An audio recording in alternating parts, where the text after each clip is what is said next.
The first one, which would be the most interesting to audience here, would be how it's like to be Croatian traveling through Asia, particularly through India, because you wrote 2 travelogues about traveling through Asia. Yeah, thanks. First of all, thank you all for coming. I'm.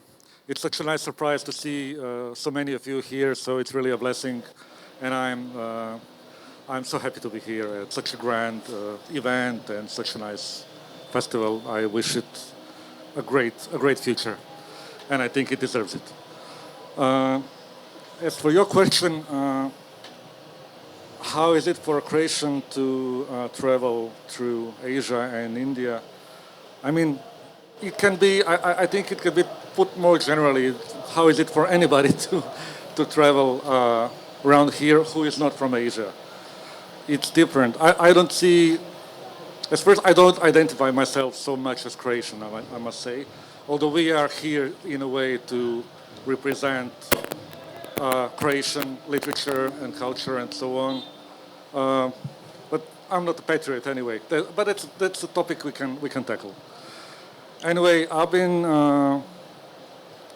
in India, among other countries in Asia, for many times, traveling all over from the north to the south, and writing about it because it's one of the places on earth which I find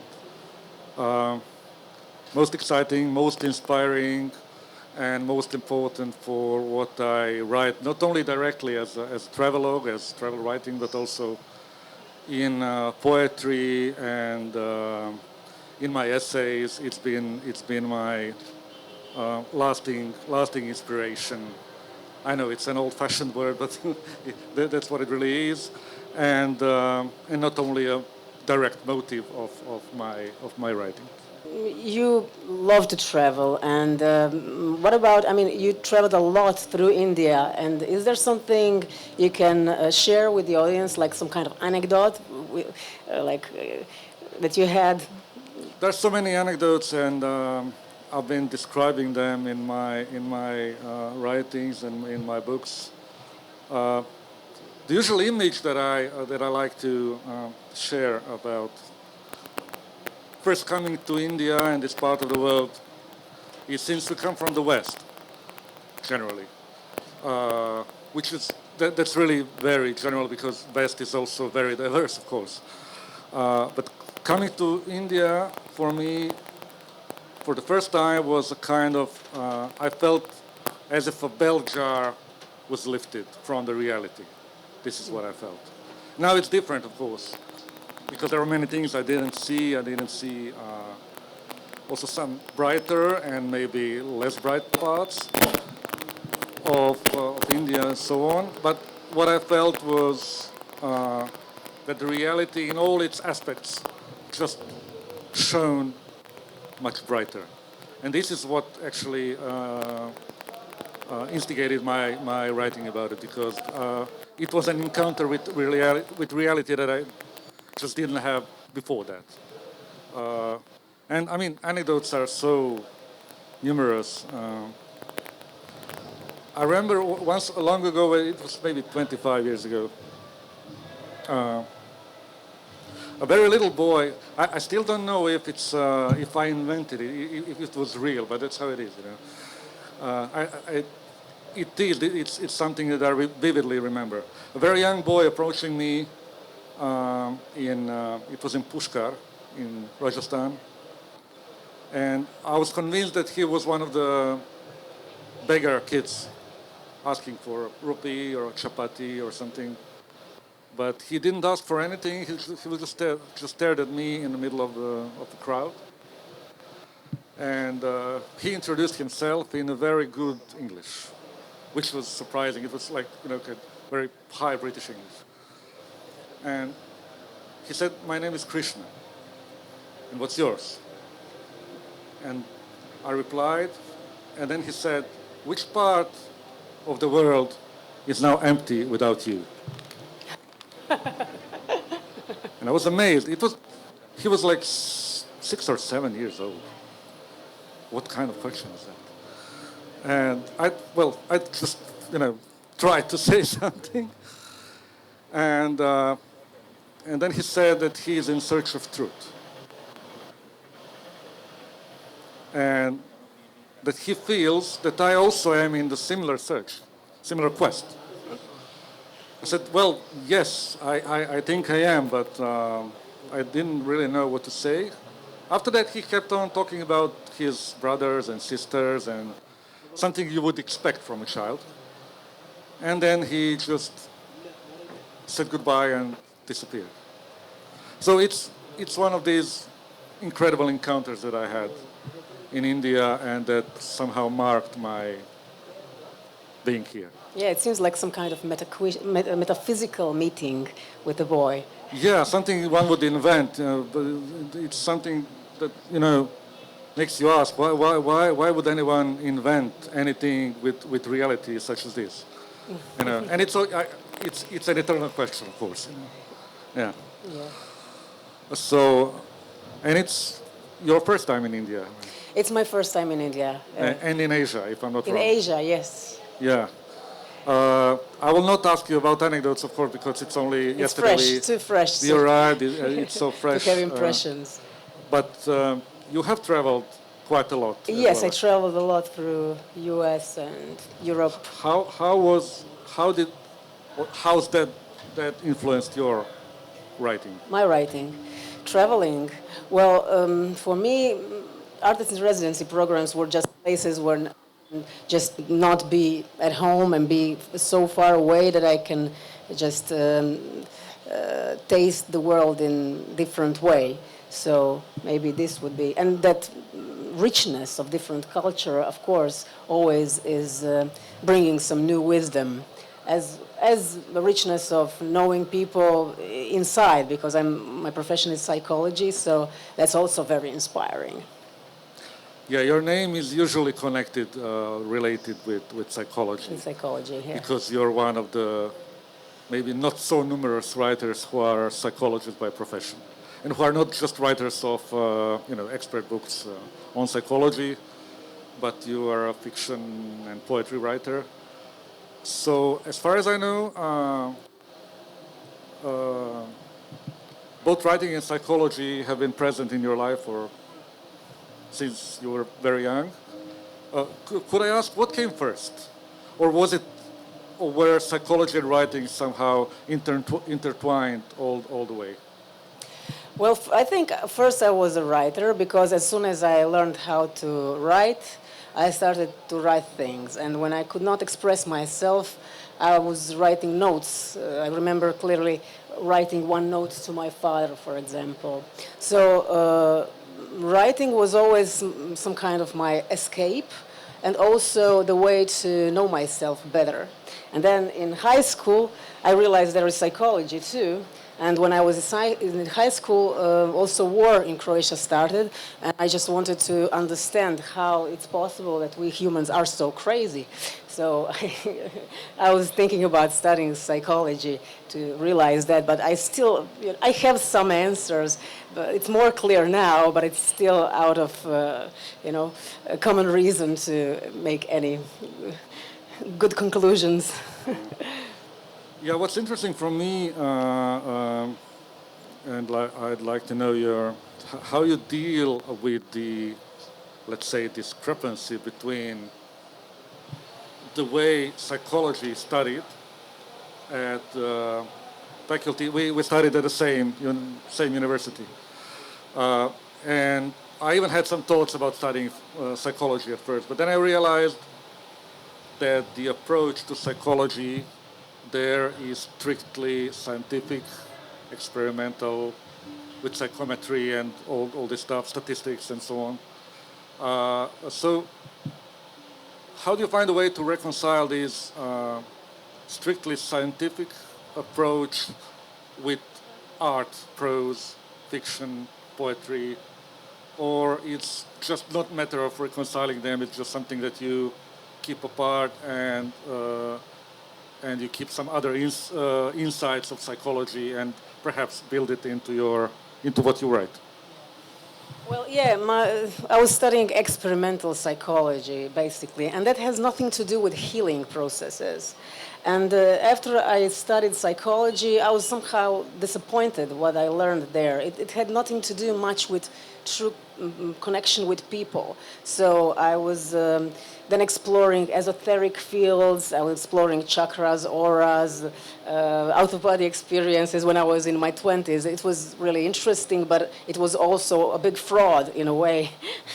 So I learned something there too. And I had that critical mind, which I gained while studying. So I was very critical to these esoterical approaches, but they were like offering some answers.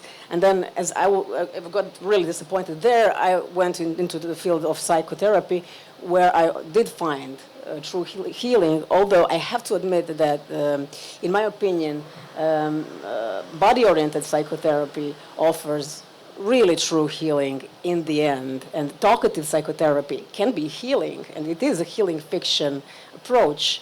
But when it turns to body and body memory, then it really somehow engages survival energies to work for you in the healing way. So, So do you see writing as a way of healing too? absolutely. I mean, sometimes I get questions like, "Oh, so you're a psychotherapist and you've been through psychotherapy, and now you have to write to cure yourself. How's that? You know, you still need healing." I think we always need healing till the rest of our lives, because there are always new things we need to somehow meet in ourselves, in our lives, and in the world. And healing comes through fiction too, of course. And there is one interesting author. His name is James Hillman. He's an American author who wrote the book Healing Fiction. And he connects somehow spirituality and philosophy and psychology in a good way, in my opinion. So in his book Healing Fiction, he's actually answering all the time to the same question, and the question is, what does the soul needs? So soul needs healing fiction. This is his answer. And all these fantasies that we have when we fall in love, we have ideas of healing ourselves basically through other person, or we have ideas of healing ourselves through some kind of success, or in order for us to have a feeling of living fully. We have these ideas and fictions about ourselves and about others, and this is how our psyche has been made by all these stories we make about ourselves. And basically writing novels and poetry is also telling different stories to ourselves and about the world than we did get to begin with in our families, or which we did not have opportunity to choose. Now we can choose our fictions, healing fictions. Sometimes not, we cannot choose the best fiction for ourselves, but we can choose better and better fictions, and And perhaps make it into reality. make it into reality also, but also make it into books. Yeah, sure. Yeah. There is one, in connection with this, a sentence that I read in an interview with you, where you said, idealists can change the world, but only once they learn the language of pain. So I think it's something worth commenting. So could you expand on that? Yes. When someone is idealist, it means that he or she has a tremendous capacity to have a good vision, to better vision of future, of humanity, of themselves in the better world. But the thing is that, I'm cured idealist, but I'm not cured totally. I cannot be cured totally. Why would you be? And why, yeah.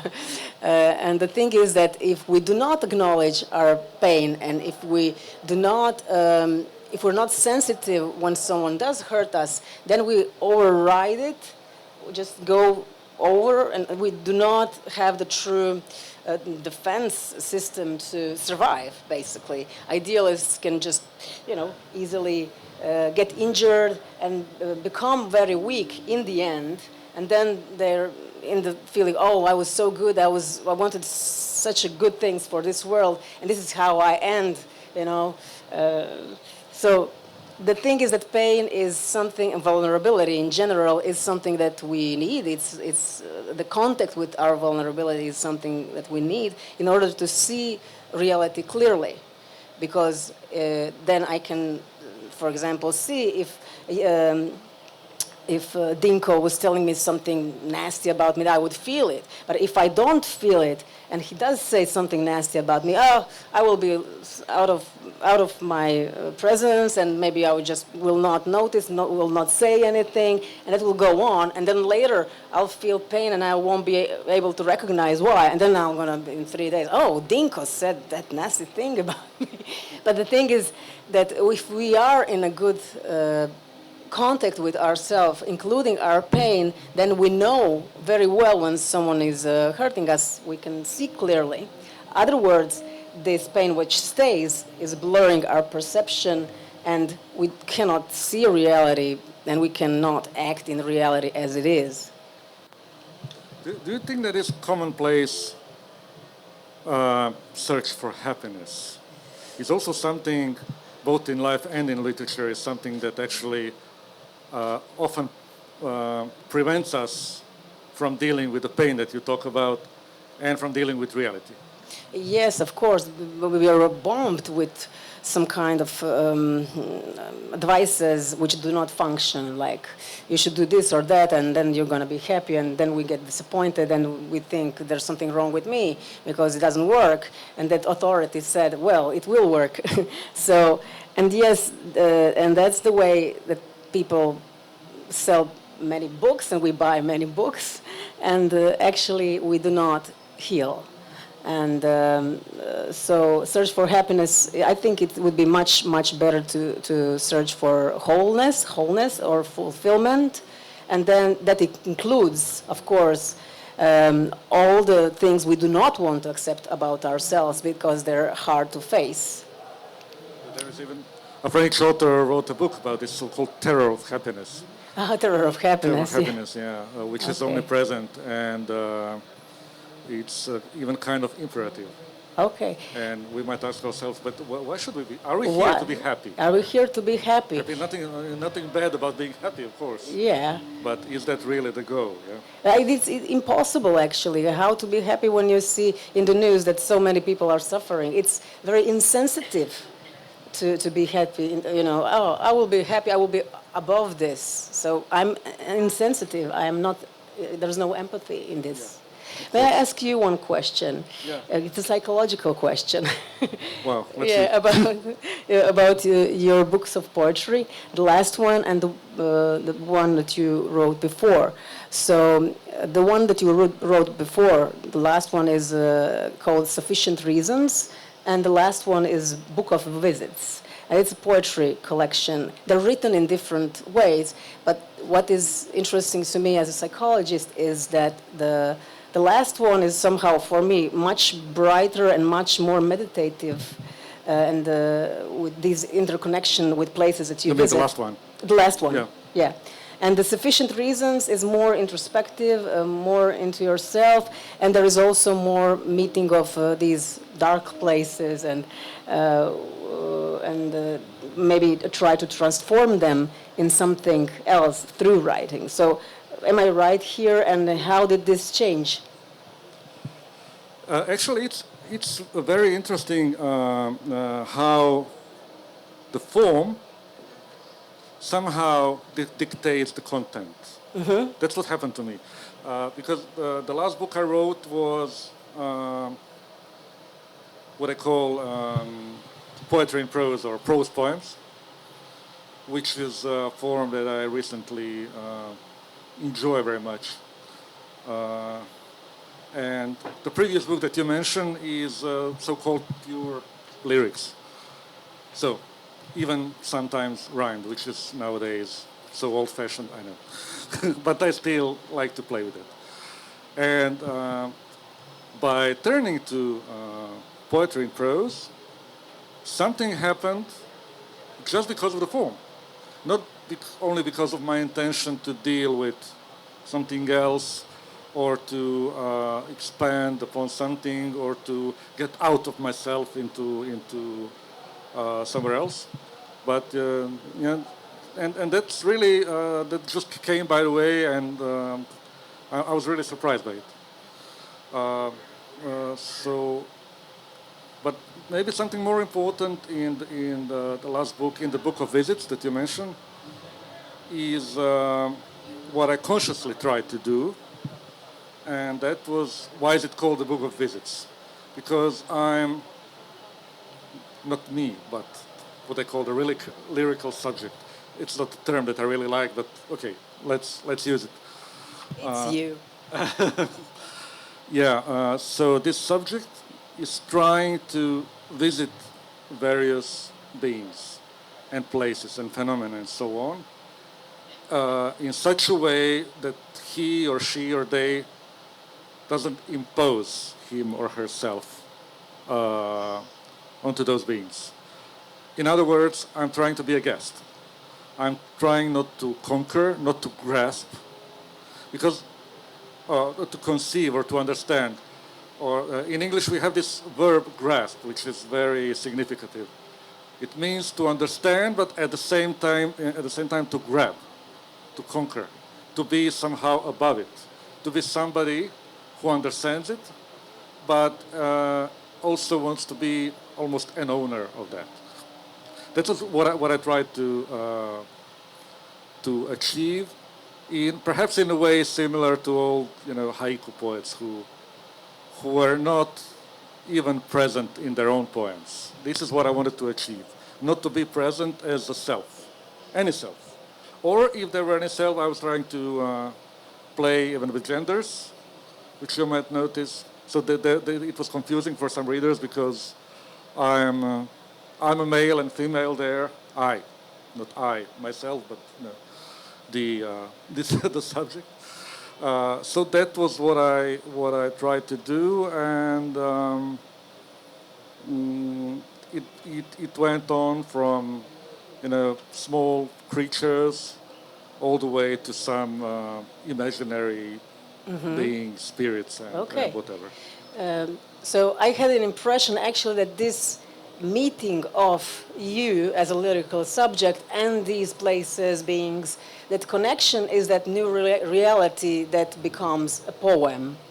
So you did not manage to, be out of the thing. So you are very present there, which is of course what we want to hear and read. Yes, maybe it's just my point of view that this connection between you and this outer reality makes a new reality, which is fiction, or better to say, poetry. Well, fiction or the ultimate reality, because that's what I really Yeah. want. In a way, I'm not interested in fiction, Oh, which might sound weird for someone who writes prose and novels as well. how dare you? No. Yeah, well, I dare. No, actually, I want a reality that is more real. Oh, I see. Well, that's fiction.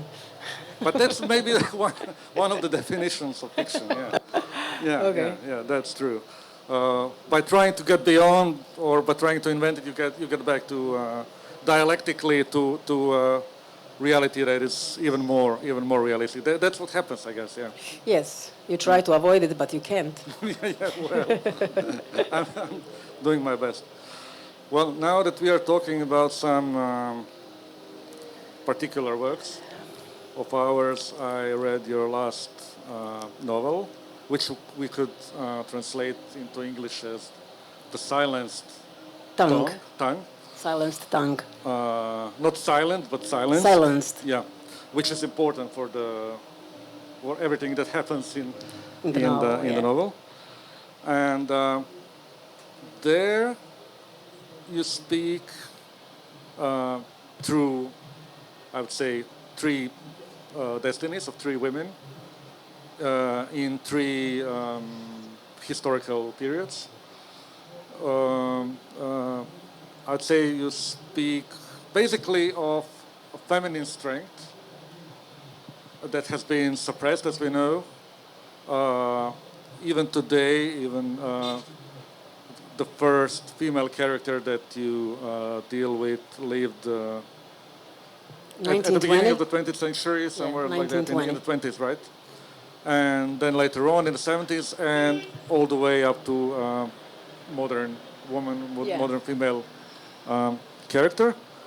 And what you make visible, I would say, is that not so much has changed, actually. Or that's at least my impression, the impression I get from what you write in the novel. Or if things have been changed, it's quite superficial. In terms of patriarchal society that you deal with, and in terms of the destiny of women in our part of the world. And we might, of course, expand it and talk more universally about the role of women, not only in the West, but in the East as well. Yes, things did change and things did not change. It depends how you are looking at them. The thing is that my both grandmothers were illiterate. I'm not illiterate.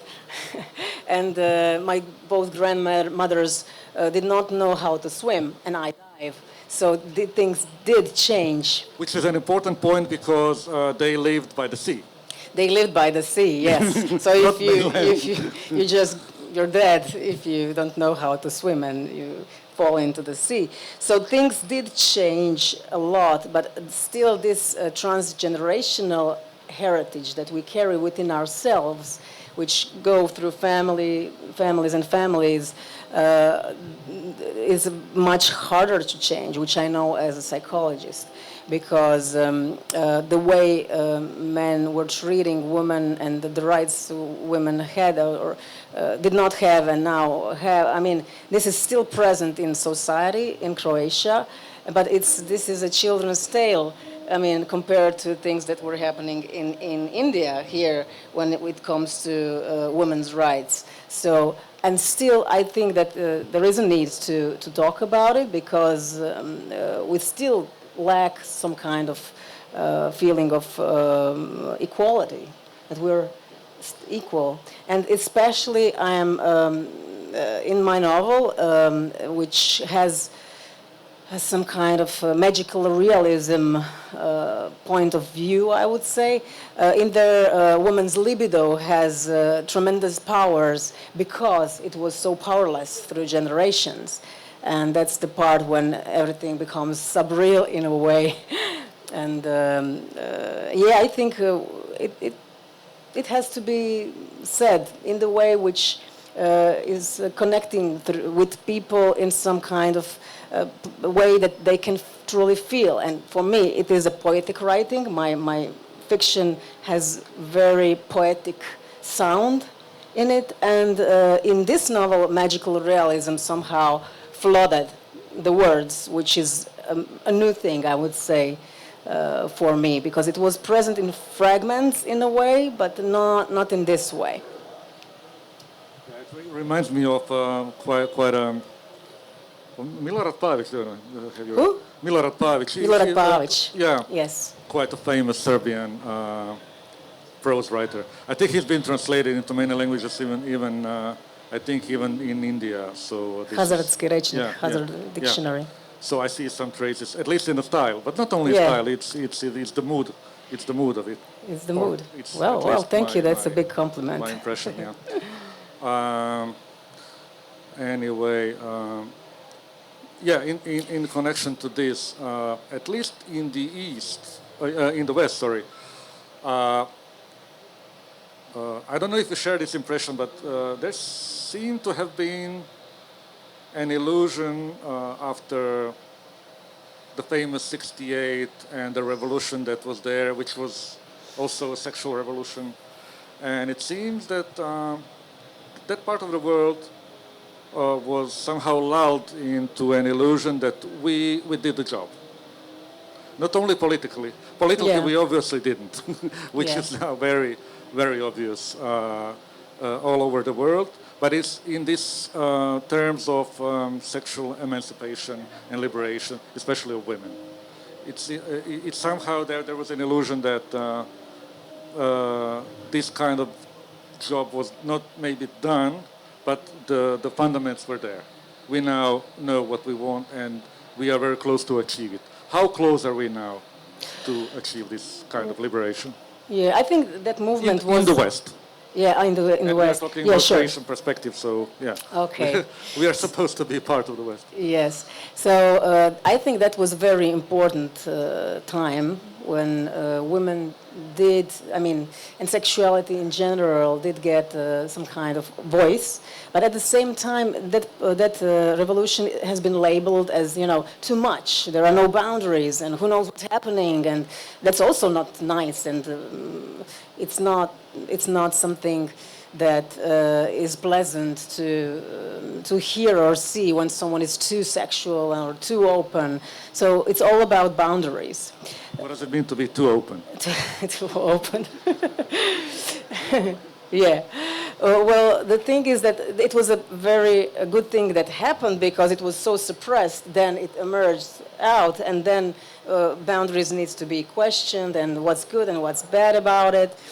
And so I again think that we did move, but there are also currents which are strong, which are conservative. In Croatia, for example, which are more like, again, that Holy Mary, I mean, woman who acts like Holy Mary is the best woman in the world, and she did not have anything sexual within herself. So what kind of ideal is this?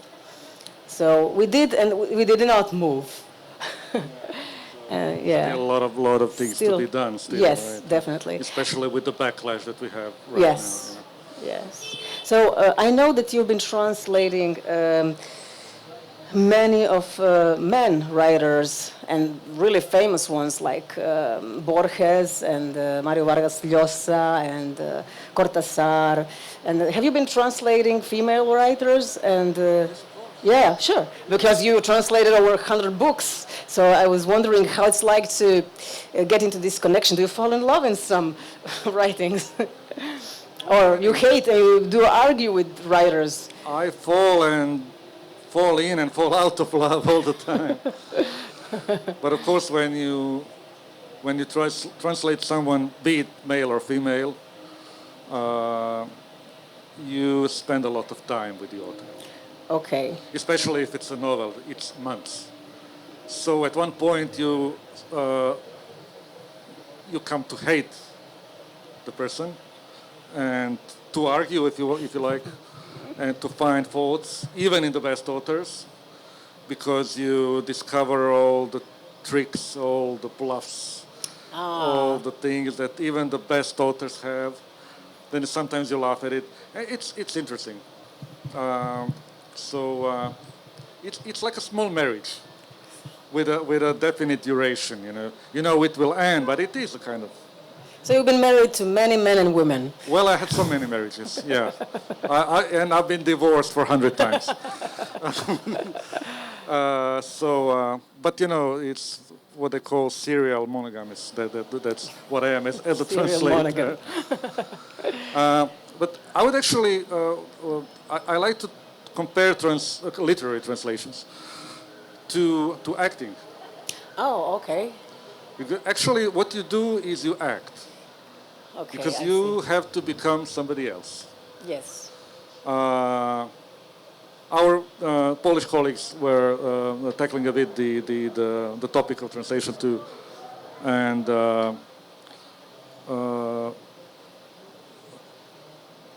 the thing is, you actually have to be both. They said you have to be a writer, right? Zygmunt said that. You have to be a writer, because if you are not, you cannot translate a novel. You have to actually rewrite it. Yeah. But at the same time, you are not allowed to be the author you otherwise are. Yeah. You have to think, you have to write, you have to, in the way that this author writes and thinks. So you, in a way, you become the other. So that's a specific marriage, because you become your own concert, or you turn into other self. And that's also for me, and not only for me, a great school of modesty. Of modesty, okay. I know of no better school than that. Of course, if you are good, or if you're trying to be a good translator, because there are those, especially in poetry, who try to impose themselves and to make the authors write in the way they write. So they just, put the name of the other author, another label, and actually they write their own poetry. And I don't think that's the way you should do it. Just like the bad actor is always the same person. True, true. Yeah, there are the ones who always have the same face. Yeah, the same face, the same expression. Yeah, like young Clint Eastwood, which I like to watch. His movies, his western. But actually, he's all the time He's the always same. the same. With the cigarette like this, the same face expression. And when he became older, he became a better actor, better artist, I would say. Yeah. Because he could be somebody else, not just the Dirty Harry and the characters like that. Okay. So when did you enjoy the most that role of acting, or better to say, translating with which author? Among all those marriages, you are making me choose.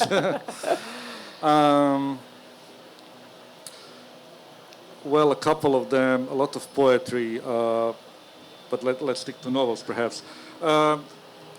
There is a novel called Hopscotch, which has been very popular worldwide, written by Julio Cortázar, the Argentinian writer whom I like a lot.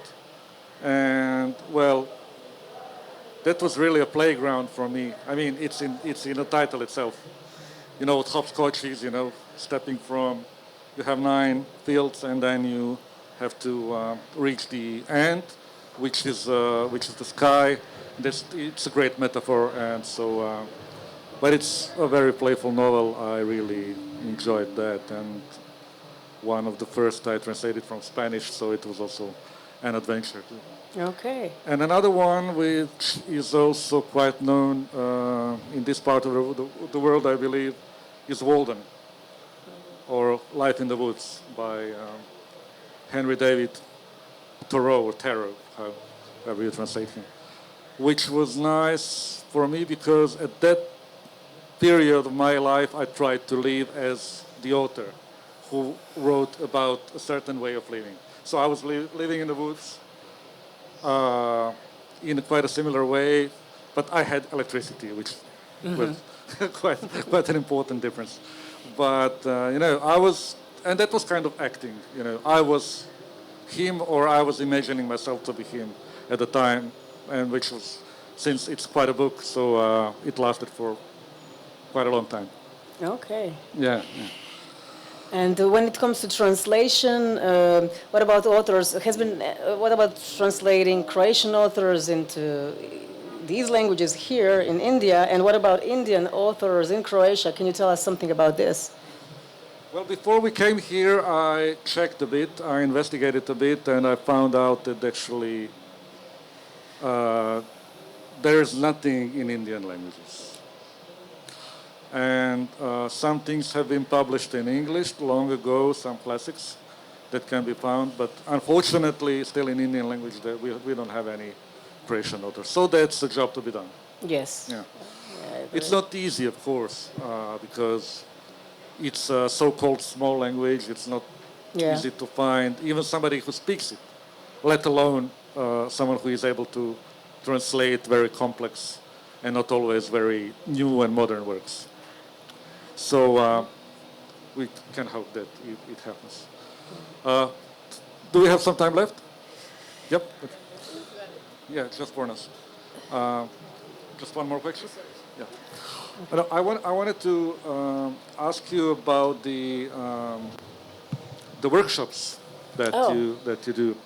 The creative writing workshops. Yeah. I assume they have, of course, brought a lot to the participants of the workshops. But what I'd like to know what they brought to you personally. They brought to me. Not only personally, but as a writer too, or I guess as a psychologist too. as a psychologist more than as a writer. I cannot say that the attendance of workshops were influencing me as a writer much.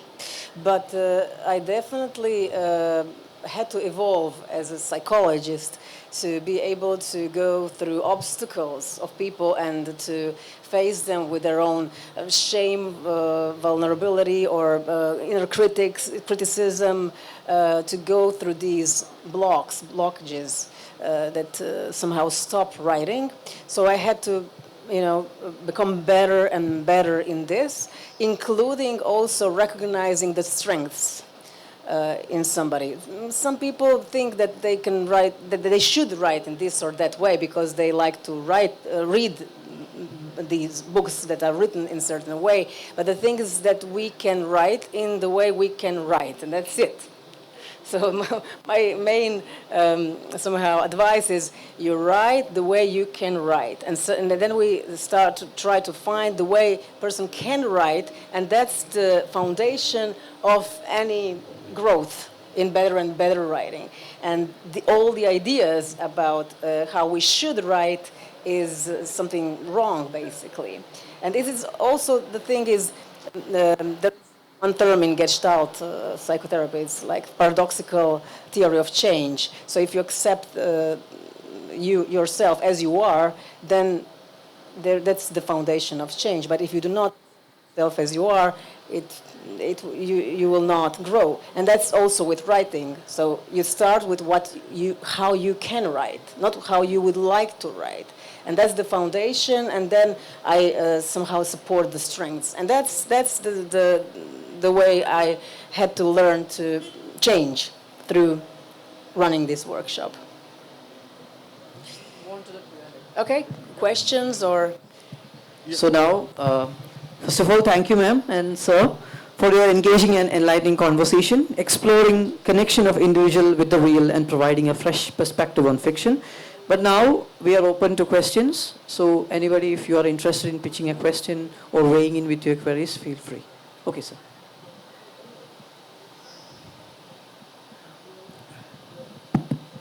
This is to Tomika. Yes? I would like to ask you on the translation of libido, because morality standards vary from country to country. What are the main hurdles in translation of libido in each culture? Because taboos exist in certain cultures, in India too. So how a libido translation made possible in a different country of different moral standards? And now as a practicing psychologist, you mentioned about the liberation. And I would like to ask you on the Christ, the empathy of Christ. He crucified, as a metaphor, crucified because of the taking hold of all sins of the humanity. Mm-hmm. So Christ as a symbol of empathy or EQ or emotional intelligence. Okay, I will answer the way I understood it. The way I understood your question. And the term libido is something that Sigmund Freud coined. So yes, we see it in different ways. And in my novel, I do not mention that word at all. It's mentioned in the blurb, but I do not mention that word because it's all about stories, these women's stories. And when it comes to religion, I think we're all very different in our belief systems. And I absolutely respect all the belief systems, unless they're aggressive or unless they're trying to take through these systems, women's rights are trying to be suppressed. So I was born in an atheistic family, and I was exploring spirituality because I was interested in spirituality. So I think I'm coming from the point of view which is broad in a way, and I absolutely respect your point of view, religious point of view, but I do not necessarily have to agree. I can just tell my story, you can tell your story, and then we're going to see who want to read or talk about it, and that's why we're here, basically. I just want to ask, as a writer, yeah. Did your childhood memories help you in creativity? And as a psychologist, how did you understand pain and creativity consists of war you have experienced before. Maybe not you, your parents, your grandparents. Every person I talk, like every person I hear, even in a podcast, they are talking about the war and the amount of trauma that has caused throughout their life.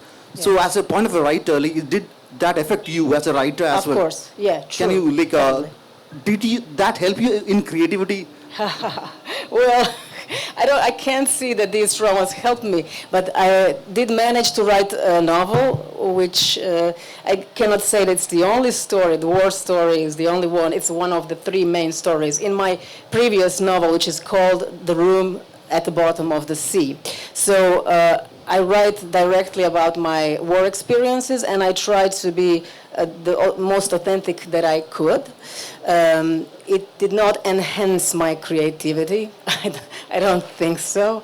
It was a very disturbing part of my life, and but creativity somehow is something that can put us somewhere to deal in a better ways with our traumas in general, including war trauma. So I definitely want to emphasize that the most of us Croatians, I mean, especially Dinko and me, we share the thoughts of our colleague who was speaking here, Milashevsky, before us, that the Russian invasion to Ukraine is terrifying, and we can identify and empathize with Ukraine people so much because of our war experiences. Thank you very much. So now I invite Mr. Jayakrishnan, General Manager of Club FM, to present our token of love from Mathrubhumi to our respected speakers. First of all, I would like to invite Ms. Tomica Scavinia to receive the honor from Ms. Jayakrishnan, the General Manager of Club FM. Thank you, sir. Thank you, ma'am. Next, I would like to invite Mr. Dinko Telichan to receive the honor from Mr. Jayakrishnan, General Manager of Club FM.